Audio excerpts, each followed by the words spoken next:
Hari ini saya akan berkhotbah dari kitab Keluaran dan kita akan melanjutkan pembahasan kitab Keluaran. Kita membaca bersama-sama Keluaran pasal yang pertama. Saya akan bacakan bagi saudara pasal yang pertama, ayat yang ke-6 dan 7.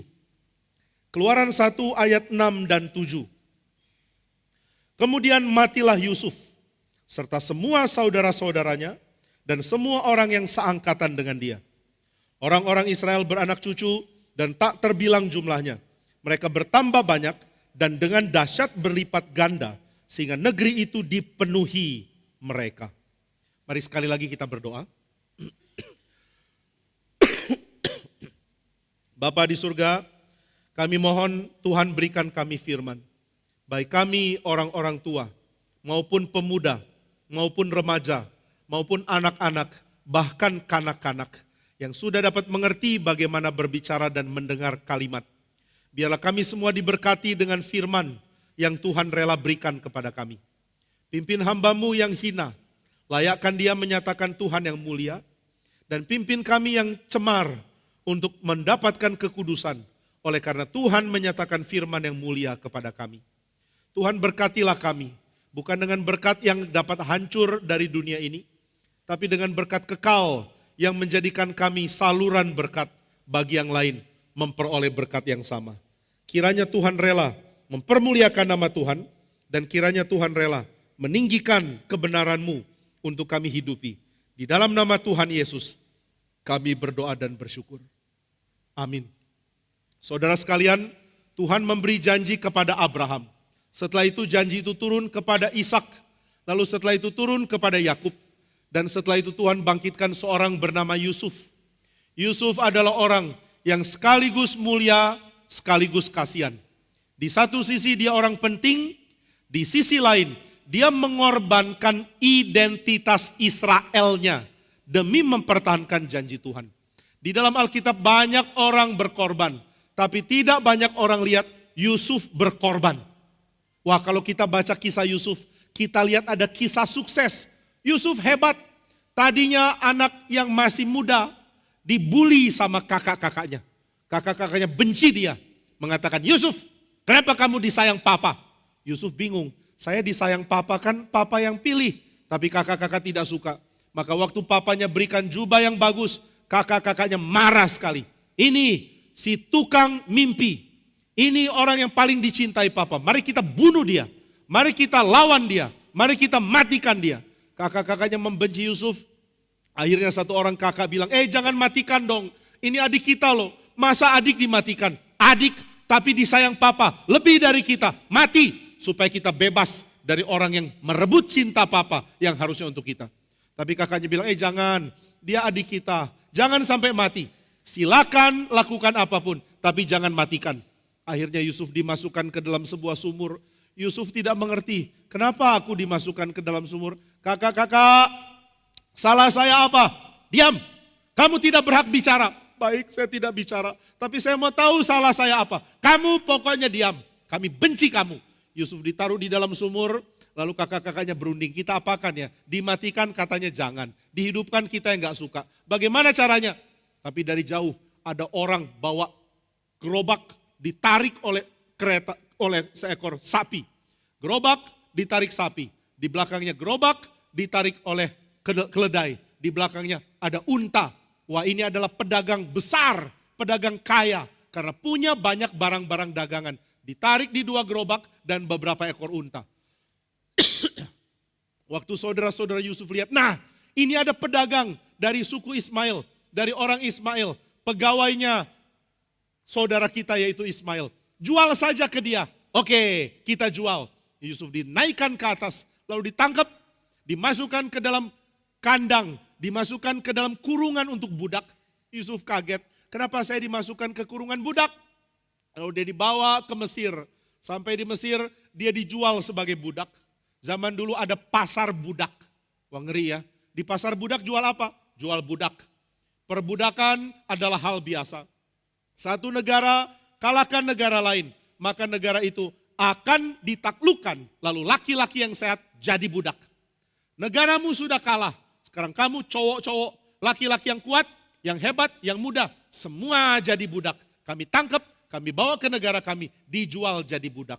Jadi ada pedagang budak, ada orang-orang yang jual budak. Budak itu dipamerkan, lalu mereka mau pilih. Nah, kami perlu budak yang kerja di lapangan, di tempat di luar, di ladang. Ini budak harus kuat, maka mereka akan pegang tangannya budak. Budak, ototmu bagaimana? Kalau tangannya kecil atau tangannya gemuk penuh lemak, nggak akan dipilih. Mesti orang yang tangannya ada buah-buahan. Tahu ya, ada mangga, ada semangka. Wah, ini kuat sekali. Beli. Mau beli? Mau. Ini budak mahal karena berotot, karena kuat. Bayarnya berapa? Kasih saya 50 juta untuk budak ini. Mahal sekali. Saya nggak mau. Tawar-menawar. 20 juta. Enggak. 50 juta nggak bisa kurang. Ya sudah, pura-pura pergi. Nah, begitu pura-pura pergi, pedagang biasanya panggil lagi. Ini trik ya.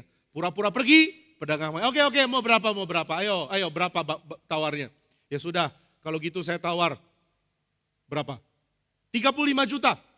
Nggak bisa, 40. Ya sudah 38 juta. Nggak bisa, 37 juta.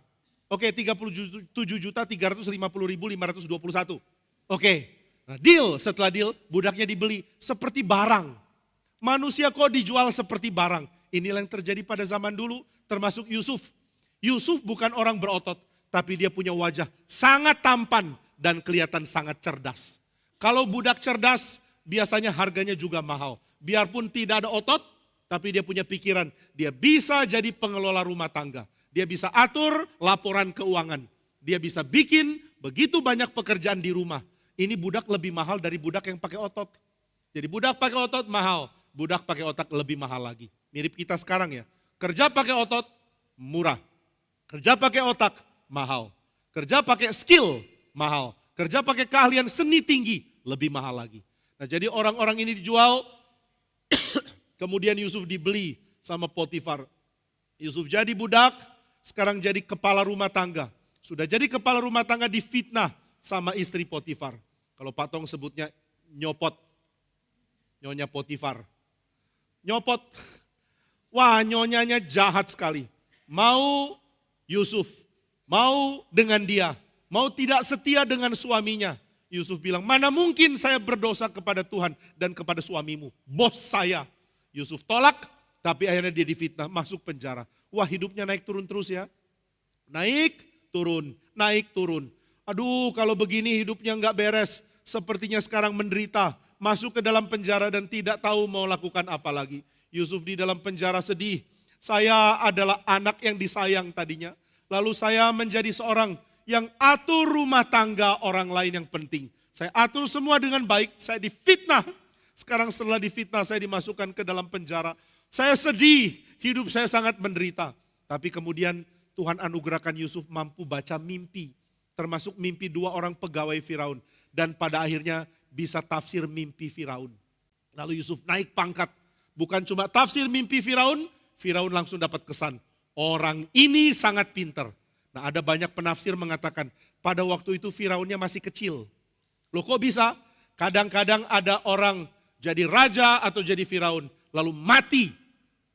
Kalau dia sudah mati, anaknya yang lebih sulung akan gantikan dia. Waktu raja mati, anaknya gantikan. Tapi kalau anaknya masih kecil bagaimana? Wah, dia jadi raja yang serba canggung. Biasanya mamanya yang akan bisikkan dia untuk keputusan raja. Kalau raja masih umur 13, sudah jadi raja. Wah, lucu ya, tahtanya besar, anaknya masih kecil. Apalagi masih 8 tahun. Di dalam Alkitab, seorang bernama Yosia diangkat jadi raja waktu masih umur 8 tahun. Anak umur 8 jadi raja.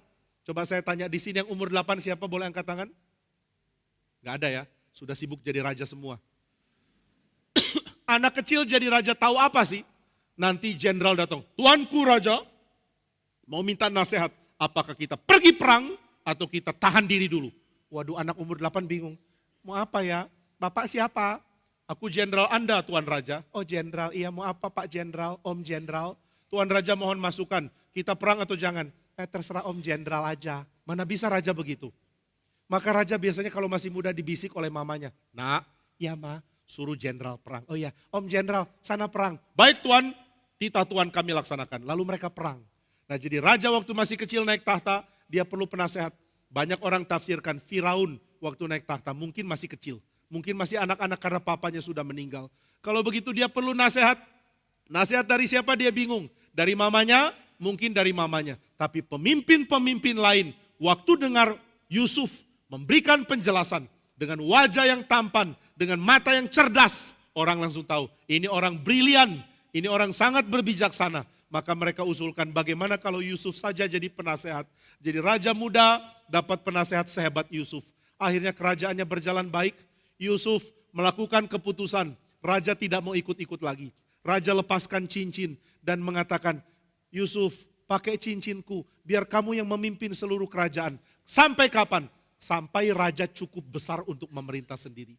Nah kalau tafsiran ini benar, meskipun Alkitab tidak tulis tapi beberapa menafsir begitu, sangat mungkin Yusuf akan jadi pemimpin sampai waktunya Firaun jadi besar.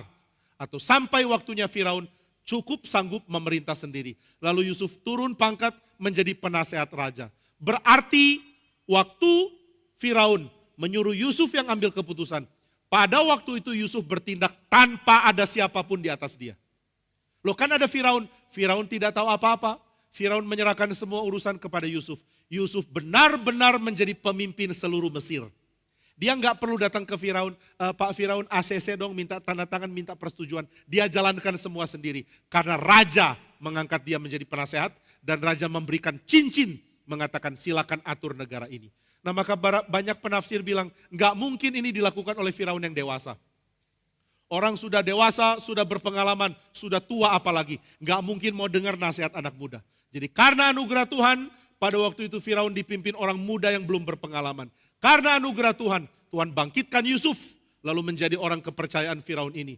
Dia dapat mimpi, Yusuf bisa tafsirkan, Firaun mengatakan ini orang sangat berbijaksana. Silakan kamu atur seluruh negara.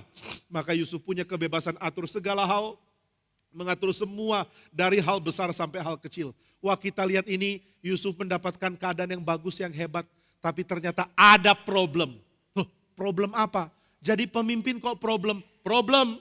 Kenapa problem? Karena kalau Firaun benar-benar jadikan Yusuf pengganti dia, oleh karena dia masih muda, maka Yusuf harus dijadikan orang Mesir. Nah ini problemnya. Kalau Yusuf cuma penasehat, nggak apa-apa.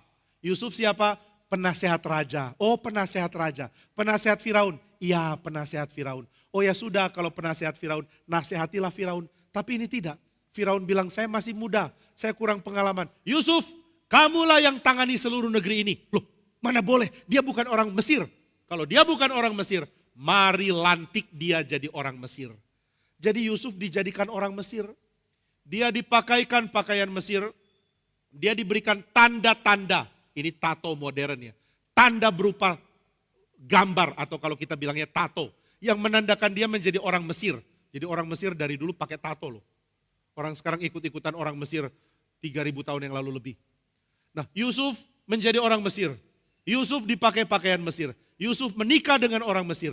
Anak-anak Yusuf dianggap orang-orang yang dilahirkan di Mesir. Tapi Yusuf menolak menjadikan anak-anaknya orang Mesir.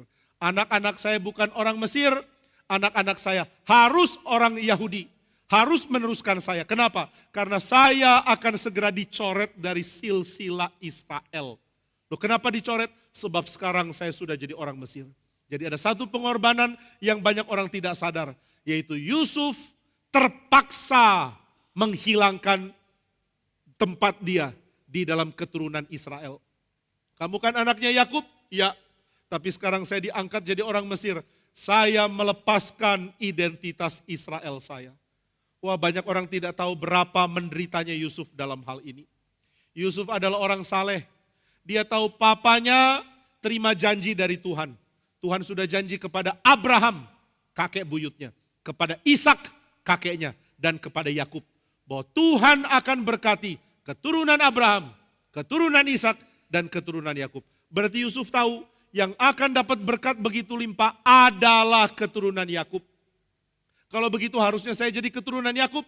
Tapi dia terpaksa jadi orang Mesir demi memelihara hidup dari seluruh bangsa. Yusuf sadar ini kehendak Tuhan. Saya jadi pemimpin di Mesir, tapi saya sedih. Saya tidak mau jalankan ini, tapi saya terpaksa jalankan. Karena saya punya kecintaan kepada Papa. Saya kagum kepada janji Tuhan. Saya ingin Tuhan memberkati seluruh keturunan Israel. tapi Yusuf tidak termasuk.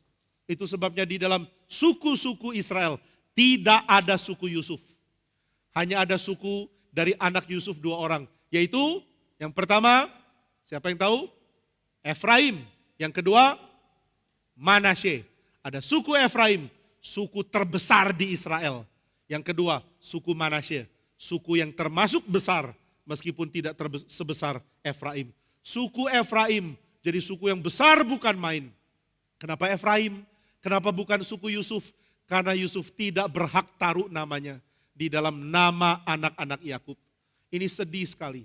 Banyak orang cuma sedih kalau uangnya kurang. Banyak orang cuma sedih kalau tidak dapat kedudukan. Tapi Yusuf sedih karena dia seperti dikeluarkan dari janji Tuhan. Tuhan, aku tidak mau jadi orang Mesir. Saya mau jadi orang Ibrani. Saya mau meneruskan janji yang Tuhan berikan kepada Yakub papa saya. Tapi kalau tidak begini, siapa yang bisa atur makanan untuk Mesir? Kalau enggak begini, Firaun yang masih muda tidak punya pengalaman. Firaun yang masih muda tidak tahu bagaimana mengatur. Saya mesti terima jabatan ini. Banyak anak muda mau terima jabatan cuma pikir uang. Saya mau diterima, gajinya berapa? Gajinya 1 bulan 80 juta. Wah, di tempat A gaji 80 juta. Di tempat B gaji 40 juta. Pilih yang mana? 80 juta dong. Jangan cuma pilih karena uang. Pilih karena ada banyak faktor lain. Apakah di tempat yang saya dibayar 80 juta, saya bisa jalankan iman Kristen saya? Atau jangan-jangan di tempat itu saya disuruh kerja pekerjaan yang melawan perintah Tuhan. Jangan-jangan di tempat itu saya jadi cemar. Jangan-jangan di tempat itu saya berdosa. Kalau di tempat itu saya berdosa, saya tolak. Saya pilih yang 40 juta. Tapi di dalamnya saya bisa mengerjakan bagian saya untuk memberkati orang lain. Orang seperti ini dicintai Tuhan. Orang yang cuma pikir uang, dibuang Tuhan. Masa sih Pak nggak boleh pikir uang? Boleh, tapi jangan jadikan uang faktor utama. Siapapun yang menentukan hidupnya karena uang, dia tidak mungkin bahagia di dalam Tuhan. Saudara, bagaimana kalau ada pendeta ditanya, Bapak mau melayani di mana? Oh, saya mau melayani di cabang ini. Kenapa? Uangnya banyak. Ini pendeta jahat. Tapi harusnya pekerjaan lain pun sama. Saya lebih suka melayani di tempat ini. Kenapa? Uangnya banyak. Sama jahatnya dengan pendeta yang cuma cari uang. Pendeta tidak boleh cuma cari uang. Orang lain tidak boleh cuma cari uang. Harus ada hal lain yang lebih penting jadi pertimbangan. Yusuf mulai pikir-pikir, kalau aku jadi wakil Firaun, aku diwajibkan jadi orang Mesir. Berarti aku seperti dikeluarkan dari tradisi Abraham, Ishak, Yakub. Karena Abraham, Ishak, Yakub bukan orang Mesir. Kalau saya jadi orang Mesir, saya seperti di luar mereka. Bagaimana ini? Dia bergumul, tapi dia harus jalankan. Karena tidak ada cara lain. Maka setelah dia menjadi orang Mesir, dia dapat kedudukan tinggi, sekaligus dia belajar takut akan Tuhan. Saya tidak lagi berhak namanya dicatat sebagai salah satu suku Israel. Dan ini kesedihan besar bagi orang Yahudi. Bagi kita mungkin gak ada apa-apanya. Bagi orang Yahudi, nama yang diwariskan kepada keturunan, ini adalah penghargaan besar sekali. Kalau nama saya jadi nama suku, kalau nama saya jadi nama sebuah bangsa, ini penghargaan besar. Saudara pasti ingat Yefta ya. Yefta punya anak harus dipersembahkan. Karena Yefta terlanjur bicara. Apapun yang keluar dari rumah menyambut saya pulang kalau menang perang, akan kupersembahkan kepada Tuhan. Lalu dia perang, dia menang. Setelah pulang anaknya yang keluar menyambut dia. Dia kaget sekali. Anakku, kamu anak perempuanku satu-satunya. Sekarang saya harus persembahkan kamu sebagai korban karena sudah telanjur bicara sama Tuhan. Sudah telanjur mendedikasikan janji kepada Tuhan. Anaknya anak yang saleh. Mengatakan silakan Pak, jalankan aja. Aku siap menjadi korban. Tapi berikan aku waktu untuk kumpul dengan teman-temanku sebelum aku jadi korban. Lalu aku bisa meratap bersama dengan mereka. Jadi sebelum mati, anak perempuan Yefta dikelilingi teman-temannya. Lalu setelah itu dia menjadi korban dan Alkitab mencatat dia diingat oleh Israel. Israel punya hari raya untuk memperingati anak perempuan Yefta. Jadi anak perempuan Yefta memang mati, tapi dia mendapatkan kehormatan yang dicari banyak orang. Yaitu namanya diabadikan. Nah, banyak cara mengabadikan nama. Kalau di Indonesia nama pahlawan jadi nama jalan ya. Akhirnya sekarang orang menyebut nama pahlawan dikaitkan dengan jalanan. Kamu di mana? Di Sudirman. Waduh, Jenderal Sudirman dengar ini. Hah, namaku disebut. Ada apa? Wah, Sudirman macet. Saya macet. Wah, Sudirman banyak mobil. Sudirman ada kecelakaan. Nah ini cara orang Indonesia menghargai pahlawan. Namai nama jalan. Kalau pahlawan besar, jalan besar. Jadi nama dia digunakan untuk jalan besar. Kalau pahlawan kecil, dapat jalan kecil. Kalau pahlawan kecil sekali, nama gang. Mungkin gang Jimmy Pardede gitu ya. Kalau pahlawan luar biasa kecil, jalan setapak. Nah itu cara orang Indonesia. Kalau orang Israel bagaimana? Diabadikan di dalam hari raya, diabadikan di dalam nama suku, diabadikan di dalam nama bangsa. Yakub orang yang paling dihormati. Karena nama dia menjadi nama sebuah bangsa, yaitu Israel. Kenapa Yakub bisa dapat privilege ini? Kenapa Yakub namanya boleh diubah jadi Israel? Setelah itu dia jadi nama sebuah bangsa. Bukan karena Yakub hebat. Alkitab tidak tulis Yakub hebat. Justru Yakub penuh kelemahan. Tapi justru Tuhan menunjukkan dia pilih Yakub. Bukan karena Yakub hebat. Tapi karena dia mau menunjukkan kuasa Tuhan di tengah-tengah kelemahan Yakub. Nah lalu bagaimana dengan Yusuf? Yusuf namanya tidak akan jadi suku Israel. Kenapa tidak? Dia sudah jadi orang Mesir. Kenapa mau jadi orang Mesir?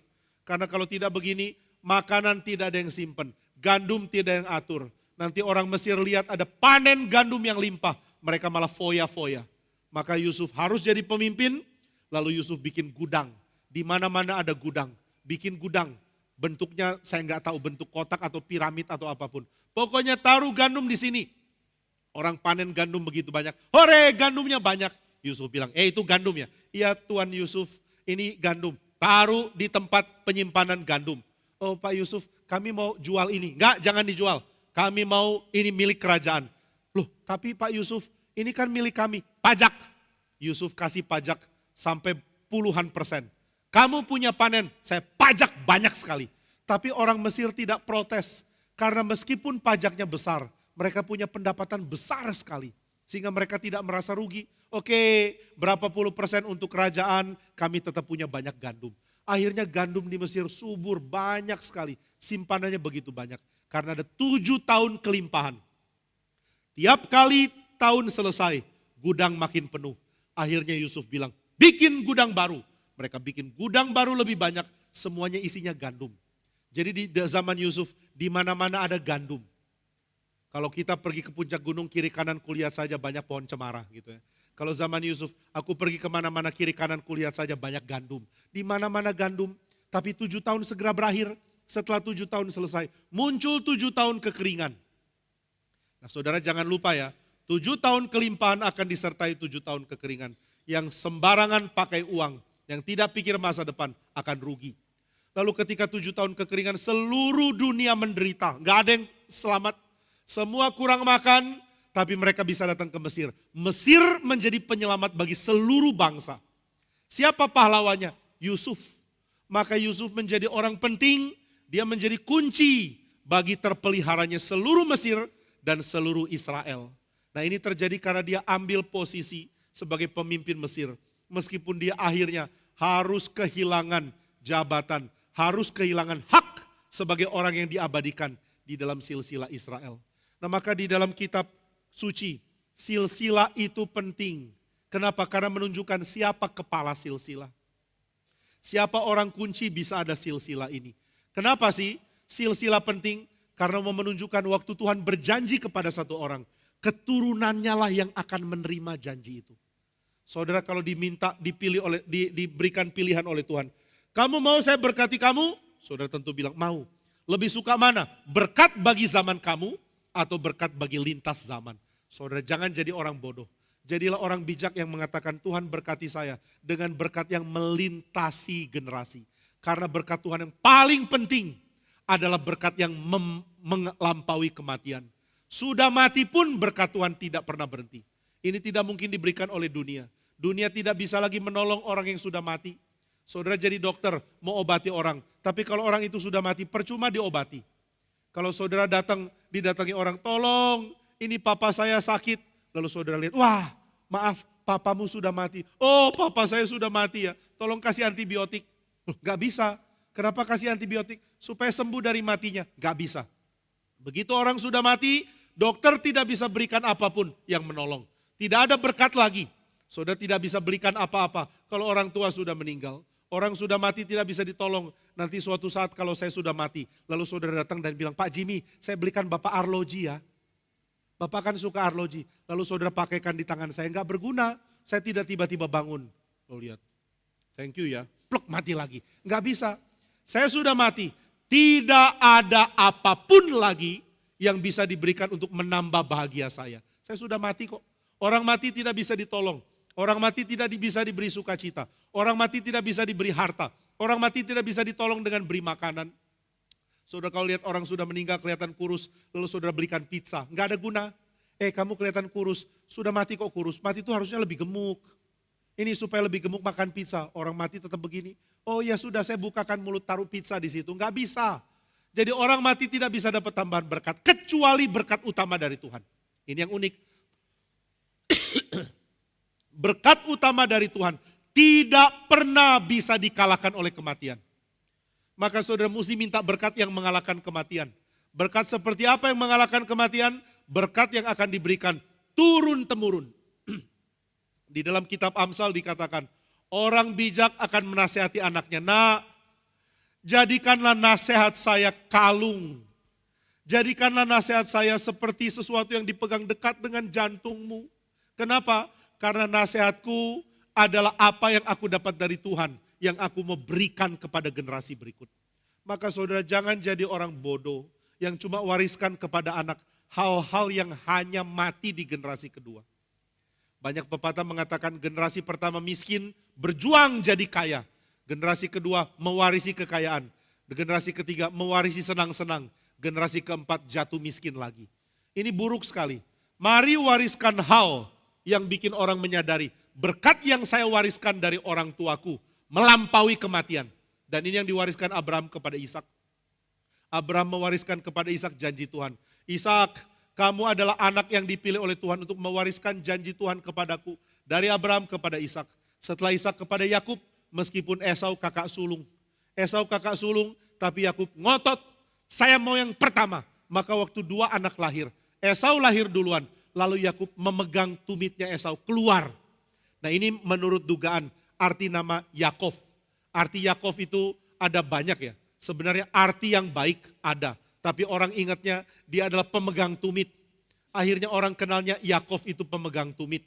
Yakub memegang tumit dari Esau. Ini menunjukkan kengototan. Saya mau pegang, saya mau lebih dulu daripada Esau. Tapi akhirnya Tuhan memang kabulkan. Memang Tuhan pilih Yakub dan bukan Esau. Di dalam kitab Nabi, Tuhan mengatakan, Jacob have I loved. Jacob have I loved. Sedangkan Esau, he is the one whom I hate. Kenapa Tuhan membenci Esau? Karena Tuhan lebih cinta Yakub. Tuhan pilih Yakub, lalu abaikan Esau. Tuhan mau Yakub menjadi penerus dari janji Tuhan. Jadi Abraham wariskan apa ke Ishak? Janji Tuhan. Tuhan sudah janji akan memberkati bangsa lewat saya. Tapi saya tidak mungkin nikmati janji itu. Itu janji yang saya nikmati setelah kematian. Setelah Abraham, Ishak. Setelah Ishak, Yakub. Setelah Yakub, 12 anak. Tidak termasuk Yusuf. Jadi gimana Yusuf harus marahkah? Yusuf mesti merasa bagaimana? Yusuf tidak peduli.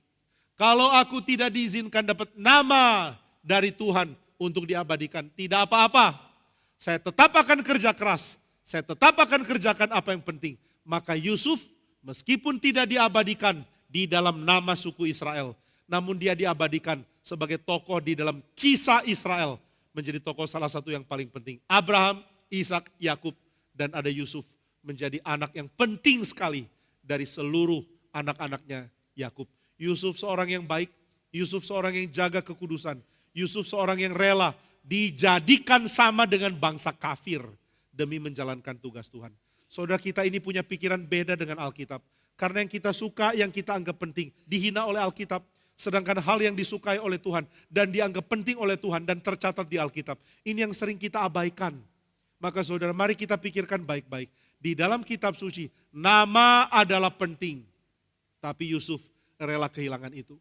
Yusuf mengatakan, demi menjalankan tugas Tuhan, saya rela dianggap sama dengan bangsa kafir, yaitu Mesir.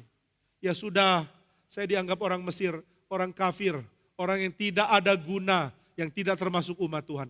Saya rela, asalkan Tuhan tetap mau pakai saya, Tuhan tetap anggap saya penting, Tuhan tetap cinta saya, dan Tuhan tetap mau berkati saya dengan cinta kasih-Nya.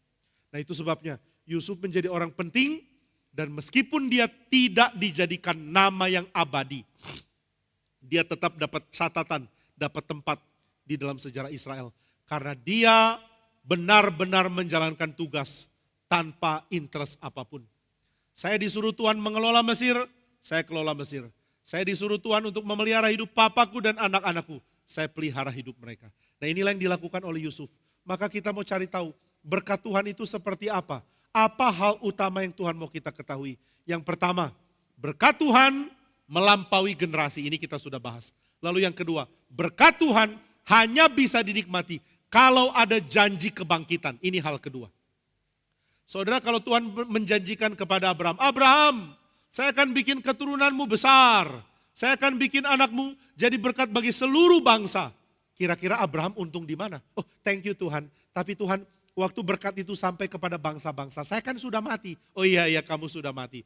Lalu saya nggak bisa bersuka cita. Oh iya, kan sudah mati nggak bisa bersuka cita. Sorry Abraham, ini berkat bagi keturunanmu yang berikut. Kamu nggak bisa nikmati. Benar nggak bisa nikmati? Bisa. Kenapa bisa? Karena akan ada kebangkitan. Abraham akan bangkit dan Abraham akan menikmati berkat Tuhan yang Tuhan berikan untuk memberkati bangsa-bangsa. Jadi karena ada kebangkitan, berkat Tuhan dapat dinikmati. Jadi hal pertama, berkat Tuhan melampaui generasi. Yang kedua, berkat Tuhan hanya bisa dinikmati kalau ada janji kebangkitan. Ini yang dipercaya oleh orang Kristen.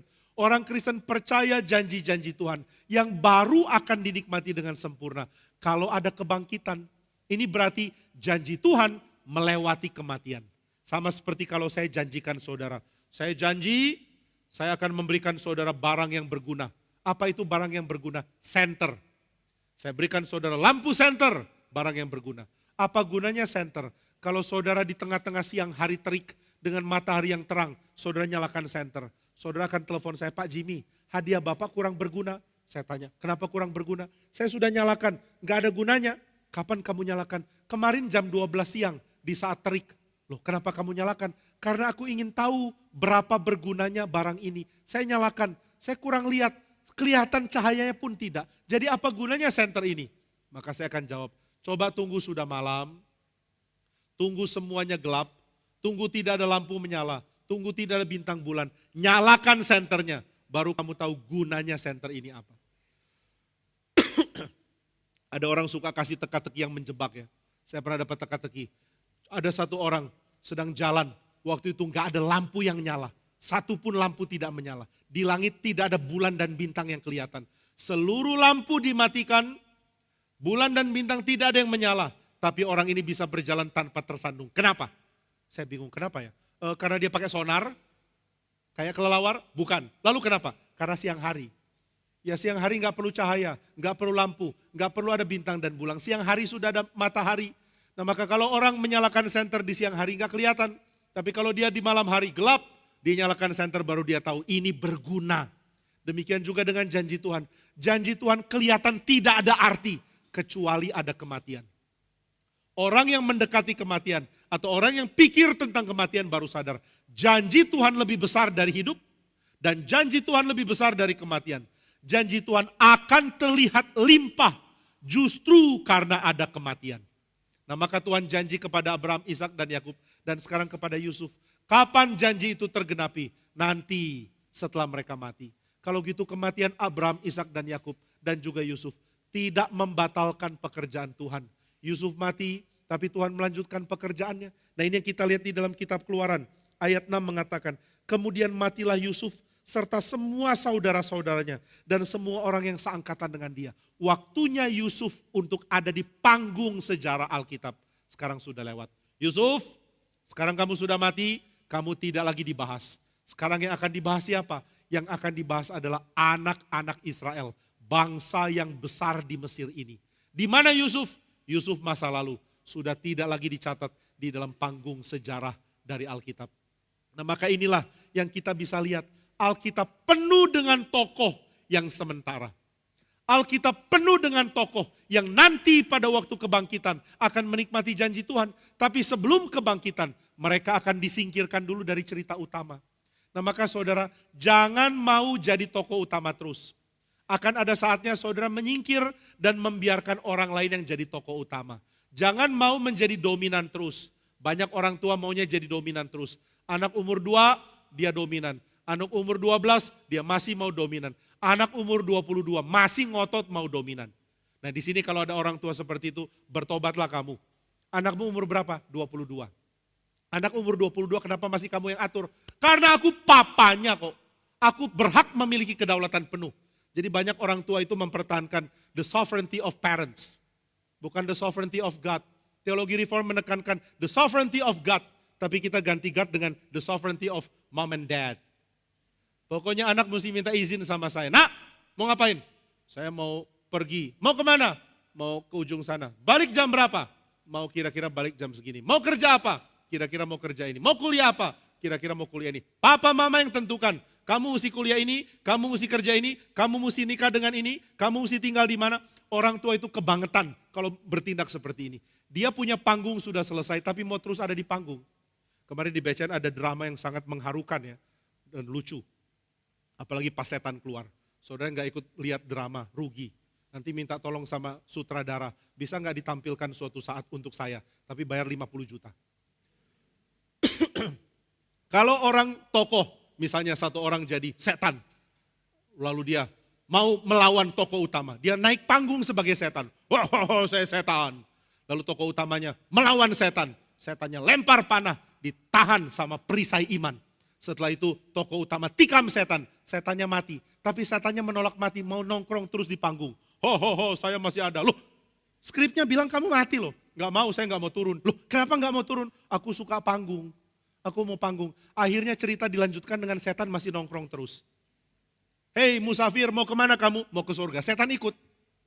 Katanya dosa gak boleh masuk, kok setan masuk surga? Iya karena tokohnya gak mau turun. Ini contoh ya, di drama kemarin semua berjalan baik. Kalau orang menolak turun panggung, bahaya. Dia akan mengacaukan seluruh drama. Kalau Yusuf ada terus, bahaya. Dia akan menghancurkan seluruh drama. Yusuf sudah lewat, sekarang waktunya Musa dan seluruh Israel yang masuk panggung. Yang jadi dominan di dalam sejarah. Saudara kalau nyanyi juga membuat nada itu sementara kan. Kalau saudara nyanyi lagu misalnya Jaminan Mulia. Ada nada mi re do sol. Bayangkan kalau mi-nya menolak berhenti. Mi re do sol.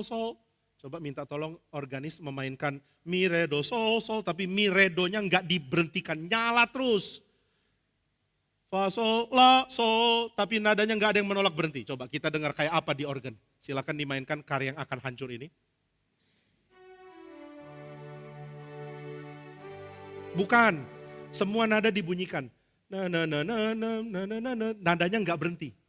Jadi mi masih nyala terus, lalu ibu pencet re, mi-nya masih nyala. Lalu do, re-nya masih nyala. Lalu sol, mi, re, do-nya masih nyala. Kira-kira kayak apa bunyinya, coba.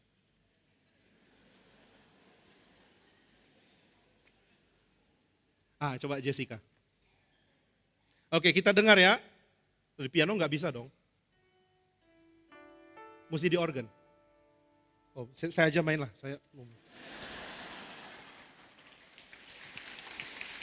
Saudara dengar ya.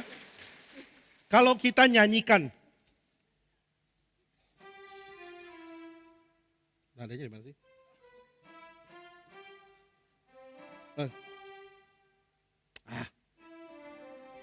Nih ya, ini yang betulnya. Tapi kalau saya mainkan seperti gimana?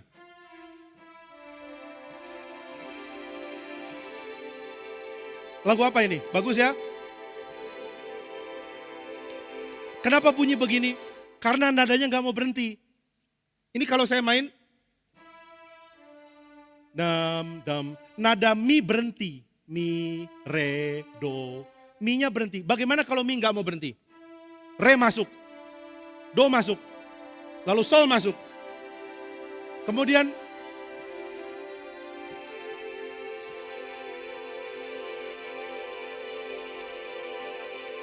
selesai. Saudara bilang lagu apa itu barusan? Ini adalah lagu orang yang menolak turun panggung. Gitu ya. Nah maka di dalam lagu semua nada akan berhenti untuk memberi jalan bagi nada lain. Saya jadi pendeta karismatik jalan-jalan. Nadanya mesti berhenti. nggak bisa lanjut. Nah ini yang membuat musik jadi musik. Nada mi berhenti begitu re masuk. Mi, re, mi-nya selesai. Do, do-nya, re-nya selesai. Masuk sol, do-nya selesai. Kenapa selesai? Saya mau tampil terus. Nggak bisa. Coba bayangkan kalau liturgis tadi nggak mau turun. Pak Yohan ada di samping saya terus. Saya lihat ya, Pak silakan turun. Nggak mau, ini mimbarku kok. Akhirnya kami berdua, saya khotbah, dia bilang, mari kita menyanyikan lagu. Saya bilang, mari kita baca Alkitab. Enggak, nyanyi lagu. Nah ini kalau menolak turun, ini mirip dengan politikus negara kita. Menolak turun. Maka saudara, kalau sejarah diisi oleh orang-orang yang menolak turun, bahaya, kacau semuanya. Nah itu sebabnya, di dalam kitab suci ada waktu. Kadang ada orang waktunya panjang, kadang ada orang waktunya pendek, tapi tetap waktunya akan berakhir. Semua orang akhirnya akan mati. Tapi meskipun mati, pekerjaan Tuhan tidak akan berhenti. Karena pekerjaan Tuhan didesain untuk dikerjakan oleh orang di dalam kesementaraan. Semua orang cuma bekerja sementara. Nggak ada yang dominan, nggak ada yang selamanya. Maka saya ingatkan, orang tua, ingat umur anakmu. Kalau anakmu 2 tahun, kuasai semuanya, jangan dibebaskan. Jangan tanya anak umur 2 tahun, nak mau makan apa? Mau pergi kemana? Saya kasih uang, kamu cari makan sendiri ya. Dia diculik orang sudah. Tapi anak umur 22 tahun, jangan perlakukan seperti 2 tahun. Anak umur 32 tahun, ini bukan anak lagi 32 tahun, keterlaluan. Orang sudah besar, jangan dianggap anak kecil terus. Jangan atur, karena ini akan menghancurkan harmoni yang Tuhan siapkan di dalam kesementaraan. Inilah janji Tuhan, janji yang makin kelihatan, yang makin murni, yang makin muncul, yang makin indah. Justru karena ada yang berhenti. Saudara kalau baca Kejadian rasanya senang sekali. Dan saudara tidak mau kisah Yusuf berhenti. Tapi kisah Yusuf harus berhenti. Karena sekarang masuk kisah baru. Yusuf mesti selesai. Orang-orang hebat itu harus selesai. Dan justru karena mereka selesai. Pekerjaan Tuhan terlihat bukan pekerjaannya orang. Gak ada orang dominan. Karena begitu yang dominan selesai. Dia diganti dengan pekerjaan Tuhan yang dominan. Yang dikerjakan oleh orang lain. Nah inilah yang kita lihat di dalam sejarah. Dan ini yang kita lihat di dalam kitab Keluaran. Jadi siapa Yusuf? Yusuf orang penting rela berkorban. Rela membuat namanya tidak kekal, tapi Tuhan membuat dia masuk dalam catatan kitab suci, sehingga orang ingat dia. Tetapi Yusuf tetap tidak selamanya. Yusuf selesai hidupnya, semua saudara-saudara Yusuf selesai, dan Tuhan masuk ke dalam babak baru di dalam sejarah keselamatan, yaitu bekerja lewat orang-orang Israel yang anaknya banyak sekali. Seluruh Mesir penuh dengan orang Israel, meskipun tidak ada Yusuf, meskipun tidak ada Yakub, meskipun tidak ada Ishak, meskipun tidak ada Abraham. Saya senang sekali yang Pak Tong ceritakan tentang kuburan John Wesley. God buried his servant here, but continues his work everywhere. Tuhan menguburkan hambanya di sini, tapi meneruskan pekerjaannya di mana-mana. Di dalam kuburan orang penting, di situ hidup dia berakhir, di situ pekerjaan Tuhan lewat dia selesai, tapi pekerjaan Tuhan lewat orang lain akan makin besar. Itu sebabnya, saudara-saudara, lihat anak-anak remaja, lihat anak-anak kecil, lihat bagaimana keluarga-keluarga baru akan dibentuk. Lalu berdoa sama Tuhan. Tuhan, saya mau kelanjutan dari pekerjaanmu dinyatakan dengan limpah di waktu yang akan datang. Berkatilah anak-anak kami, berkatilah keluarga mereka, berkatilah keturunan yang akan Tuhan munculkan dari mereka. Dan nanti di dalam 50, 100, 150, 200 tahun yang akan datang, pekerjaan Tuhan akan makin nyata. Yang kita nikmati sekarang adalah buah dari pekerjaan Tuhan ratusan tahun yang lalu. Dan yang akan kita lakukan sekarang dan dalam kehidupan kita akan jadi buah yang memberkati 500 tahun kemudian. Saya senang sekali pertanyaan dari Pak Stephen Tong di dalam hari raya reformasi 500 tahun. Semua orang bilang reformasi 500 tahun, bahas 500 tahun yang lalu ada apa. Tapi Pak Tong mengatakan saya mau tahu nextnya apa. Kita ini kerja untuk apa? Apakah kita akan dirasakan berkatnya sampai 500 tahun kemudian? Atau cuma jadi orang-orang yang pekerjaannya mati bersama dengan kita. Maka sekali lagi, berkat Tuhan diberikan lintas generasi. Yang kedua, berkat Tuhan diberikan melampaui kematian. Yang ketiga, berkat Tuhan diberikan untuk dinikmati pada akhirnya, final di langit dan bumi yang baru. Seluruh berkat Tuhan dari Kejadian sampai Maleaki, lalu Kisah Rasul dan seluruh kitab, baru bisa dinikmati kelimpahannya waktu kita baca Wahyu. In the end, seluruh pekerjaan akan Tuhan simpulkan pada akhirnya. Itulah sebabnya Tuhan mengatakan, mari berjeri lelah. Jangan gampang putus asa. Berlimpahlah di dalam Tuhan. Apa yang kamu kerjakan tidak akan sia-sia. Kiranya Tuhan memberkati kita dan kita akan lanjutkan nanti di dalam khotbah selanjutnya di waktu yang akan datang. dengan kisah dari penindasan yang sangat mengerikan di dalam sejarah dalam kitab Keluaran. Hari ini sampai di sini, mari kita sama-sama berdoa. Bapa di surga, kami bersyukur karena kami melihat pekerjaan Tuhan di dalam Abraham, di dalam Ishak, di dalam Yakub, dan di dalam Yusuf. Dan mereka semua sudah mati, tapi Tuhan terus melanjutkan pekerjaan Tuhan. Bukan untuk membuat nama mereka masyhur, tapi untuk membuat kami berbagian di dalam berkat yang Tuhan rancangkan. Kiranya Tuhan tolong kami, berkati dan pimpin kami, sehingga setiap kami mendapatkan kelimpahan oleh karena Tuhan. Biarlah Tuhan yang tolong, sehingga kami mengerti rencana Tuhan dan bersuka cita karenanya. Dalam nama Tuhan Yesus, kami berdoa dan bersyukur. Amin.